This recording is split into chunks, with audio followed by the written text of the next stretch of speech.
子猫。僕の姿は夜の闇に溶け込み、時には存在すら気づかれないほどだ。生まれた時から他の子猫たちとは違うと感じていた。彼らが日光の中で遊ぶ時、僕は影の中で物思いにふけることを好んだ。僕の夢は他の猫たちには理解されなかった。なぜそんな遠くまで行きたいのかと老いた猫は尋ねた。ここには食べ物も安全な寝床もあると。しかし僕の心は常に地平線の彼方を見つめていた。ある夜、満月の光に導かれるように僕は森へと足を踏み入れた。暗闇の中でも僕の瞳は燃えるように輝いていた。森の奥で出会ったのは年老いたフクロウだった。枝の上から僕を見下ろし、何を探しているのかと尋ねた。わからないと僕は答えた。でも見つけたらわかるはずだ。フクロウは羽を広げ、夢を追いかけるのは危険だ。多くの者が道に迷い、二度と戻れなくなると警告した。しかし僕は進み続けた。川を渡り、岩山を登り、荒野を横切った。時に空腹で、時に恐怖で震えながらも内なる声に従い続けた。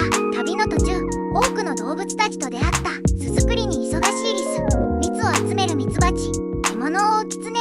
彼らはそれぞれの現実の中で生きていた。旅も終わりに近づいたある夜、嵐に見舞われた僕は洞窟に身を隠した。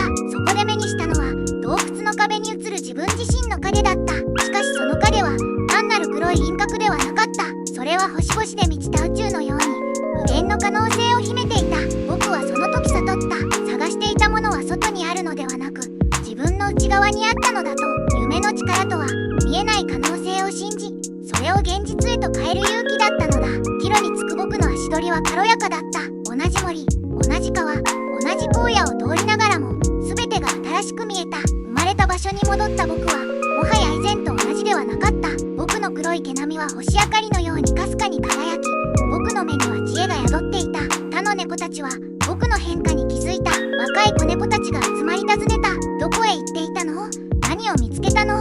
僕は静かに答えた。僕が見つけたのは見ることができるものだけが現実ではないということ。僕たちの夢こそがまだ形になっていない現実なのだ。それからというもの、僕は他の動物たちにも夢の力を教えるようになった。全ての生き物には自分だけの星空があることを、そしてその星々を信じる勇気さえあれば不可能など存在しないことを。真の夢の力とは目に見えない可能性を信じ、それに向かって歩み続ける勇気なのだ。僕が知ったのは闇の中にこそ最も明るい光が生まれるということだった。